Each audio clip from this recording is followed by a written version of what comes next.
The creek had a name, though few outside the old village ever spoke it: Abi Hayat, the water of life. For generations, it had been the village's steadfast pulse, a silver ribbon winding through the emerald fields, its murmurs a constant lullaby in the humid air. It fed the rice paddies, quenched the thirst of livestock, and its banks, lined with ancient banyan trees, were the children's playground and the elders' quiet sanctuary. Old man Rahim, his face a map of sun-kissed wrinkles, knew every twist and turn of Abi Hayat, every deep pool where the fish gathered, every shallow stretch where the river's stones gleamed. He had seen its gentle rise after the monsoon, its patient retreat in the dry season, and he understood with a wisdom deeper than books that the creek was not merely a waterway. It was the village's very breath. Then came the outsiders. They arrived in gleaming, dust-coated SUVs, their suits crisp despite the oppressive heat, thicker blueprints rolled tight under their arms like weapons. They spoke of progress, of development, of turning this sleepy, fertile valley into a bustling modern hub. Their eyes, however, saw not the vibrant ecosystem, but prime real estate, a blank canvas for their grand designs. Their grandest design of all? To tame Abi Hayat. It's inefficient, one of them, a man named Mr. Khan with a voice as sharp as a freshly pressed crease, had declared at the first village meeting, gesturing dismissively at the beloved creek. Too winding, too prone to natural fluctuations. We will divert it, create a straight, modern canal, more predictable, more controllable. A collective gasp rippled through the gathered villagers. Divert Abi Hayat?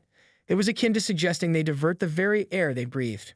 Rahim, seated on a worn mat in the front row, felt a cold dread seep into his bones. He raised a trembling hand. "Sir," he began, his voice raspy with age and concern, "the creek, it has its own way. It has carved its path over centuries. It knows where the water needs to go, where the land can hold it. To change its course, it is like forcing a wild horse into a tiny stable. It will break free." Mr. Khan offered a condescending smile. "Old man, we have engineers. Hydrologists, we understand water flow far better than ancient superstitions. This new river, as you call it, will be a marvel. Straight, deep, efficient. It will allow us to reclaim vast tracts of land for new housing, new businesses. Think of the prosperity." The promise of prosperity, whispered like a siren song, swayed some of the younger, more ambitious villagers. They envisioned paved roads, electricity, jobs that didn't involve careless hands and sun-baked fields. But the elders, those who had lived through countless seasons, knew the land's temper. They remembered the great floods of '88, when Abi Hayat, though swollen, had always found its way, spilling onto the floodplains it had shaped, then receding without malice. They tried to explain the interconnectedness, the delicate balance of the water table, the soil of the very air. They spoke of the creek's underground veins, its hidden arteries that nourished distant wells and prevented the ground from becoming waterlogged. Their words, however, were lost in the roar of bulldozers that arrived just weeks later. The construction began with a brutal efficiency that shocked the village.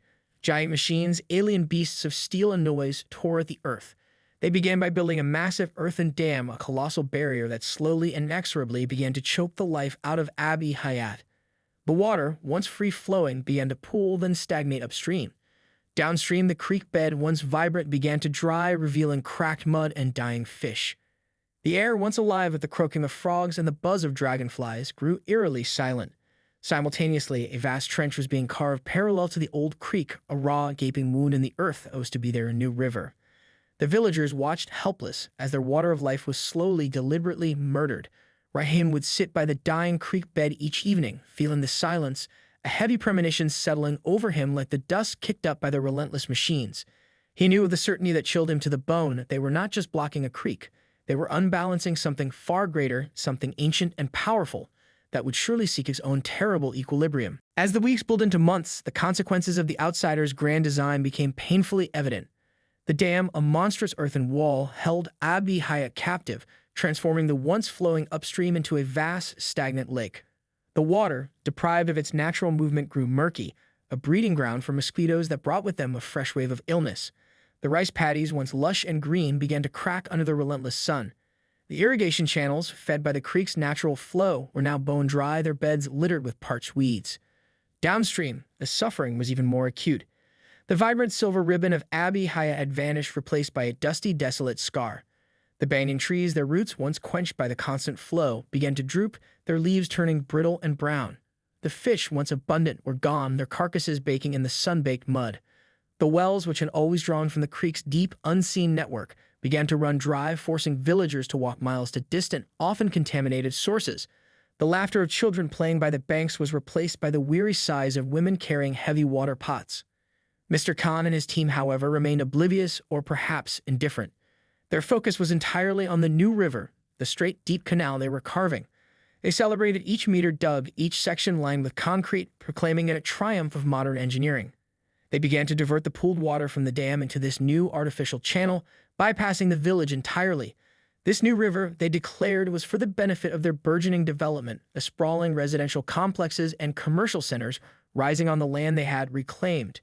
These new structures, sleek and imposing, stood on what had once been the creek's natural floodplains, areas the villagers had instinctively avoided building on, knowing the land's ancient memory of water. The villagers, especially the elders, watched with growing despair and a sense of profound betrayal.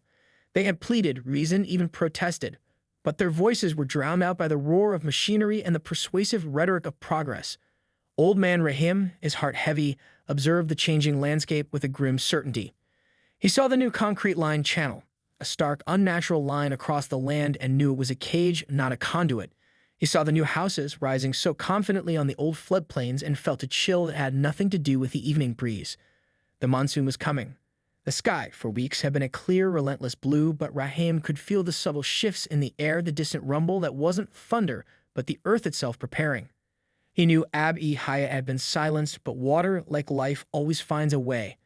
And when the rains came, the land, so cruelly altered, would remember its true nature, and the consequences would be far more devastating than any engineer could calculate. The thirst in the village was a physical agony, but the rising tide of fear was a deeper, more insidious pain. The monsoon arrived not with a gentle patter, but with the fury of a vengeful god. For days the sky wept incessantly, a relentless deluge that transformed the parched earth into a churning sea of mud. The villagers, huddled in their homes, listened to the drumming rain, a sound that usually brought relief and joy, but now carried an ominous undertone. The new straight canal, Mr. Khan's marvel of engineering, quickly proved its inadequacy. Designed for efficiency, not resilience, it was a rigid conduit, incapable of absorbing the sheer volume of water cascading from the heavens. Its concrete banks, meant to contain, now acted as a funnel, directing the torrent with terrifying speed. The water denied its ancient winding path. Its natural floodplains, now covered by the gleaming new houses, had nowhere to go. It rose inexorably in the choked upstream lake, pushing against the hastily constructed dam. Cracks, hairline at first, then widening like angry veins, appeared on its earthen face. Downstream, where Ab-e-Hayat once flowed, the ground, though dry on the surface, had been steadily losing its natural water table. Now, with the unprecedented rainfall, the soil, no longer supported by the creek's intricate underground network, began to saturate from above, turning spongy and unstable. Mr. Khan and his team, initially confident, grew increasingly agitated. Their sophisticated drainage systems, designed for urban runoff, were overwhelmed. Pumping stations, meant to manage predictable flows, sputtered and failed under the relentless assault. They watched in disbelief as their meticulously planned development, their beacon of progress, began to succumb to the very forces they had so arrogantly dismissed. The new houses, built on the reclaimed floodplains, were the first to feel the Earth's memory. Foundations laid on what was now waterlogged, unstable ground began to groan. Cracks appeared in walls, windows shattered under the pressure of shifting earth, and the manicured lawns turned into treacherous swamps. In the old village, though their wells were dry and their fields parched, a different kind of fear took hold. They knew the land, they knew the water, and they knew with a chilling certainty that the true reckoning was yet to come. Old man Rahim stood at his doorway, watching the sheets of rain, his gaze fixed on the distant, shimmering lights of the new development. He could almost hear the land groaning, the ancient earth reclaiming what was rightfully hers. The water, denied its traditional course, was now seeking new destructive paths, carving its own vengeful rivers through the very heart of the outsider's hubris. The screams from the new development, faint at first and growing in intensity, carried on the wind, a chilling testament to the land's forgotten power. The dawn after the relentless monsoon brought no relief, only a stark, horrifying revelation. The new development, once a gleaming symbol of ambition, was now a scene of utter devastation. Houses that had stood proud and tall now sagged, their walls crumbling, their foundations swallowed by the hungry earth. Roads were buckled, transformed into treacherous canals, and the once pristine gardens were submerged under a thick brown sludge. The new river, Mr. Khan's pride, had overflowed its concrete banks not in a gentle spill, but in a violent, destructive surge. It had become a monstrous, uncontrolled torrent, carving new, chaotic paths through the very heart of the development, sweeping away vehicles, furniture, and the last vestiges of the outsider's arrogance. The screams from the night had been replaced by the desperate cries for help. the frantic splashing of those trying to escape, and the chilling silence of those who could not.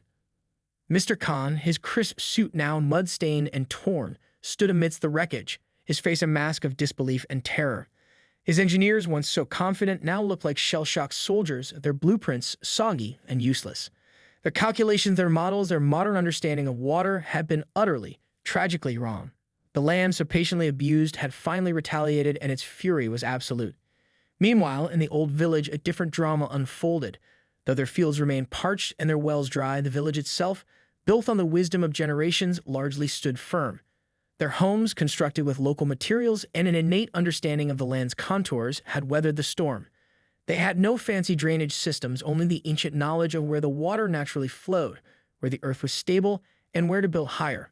The floodwaters, denied their natural course by the new development, had indeed found new paths, but these were largely around the village, not through it. The water, in its desperate search for equilibrium, had bypassed the resilient, humble structures of the villagers, choosing instead the path of least resistance, the path of the newly disturbed, unstable land. Old Man Rahim watched the chaos unfolding in the distance, a profound sadness mingling with a grim vindication. He saw the helicopters circling, the rescue boats navigating the newly formed waterways, and the faces of the outsiders, etched with fear and regret. He knew that the water, Abi Hayat, was not malicious. It was simply following its nature, seeking balance, reclaiming its ancient domain. The tragedy was not the water's doing, but the hubris of those who believed they could conquer nature with concrete and calculations. The village, though still suffering from the drought caused by the dam, had been spared the immediate, catastrophic wrath. But the question lingered. What would become of the land now, and what lessons, if any, would be learned from the Earth's brutal, undeniable lesson? In the aftermath, the silence was almost as deafening as the storm's fury. The new development lay in ruins, the stark monument to a grand ambition gone horribly awry.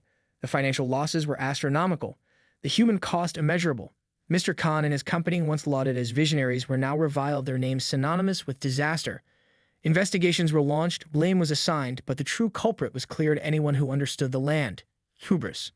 The government, initially swayed by the promise of rapid development, was forced to confront the devastating reality. The new river project was abandoned, a concrete scar across the landscape that would forever serve as a reminder of nature's indomitable will.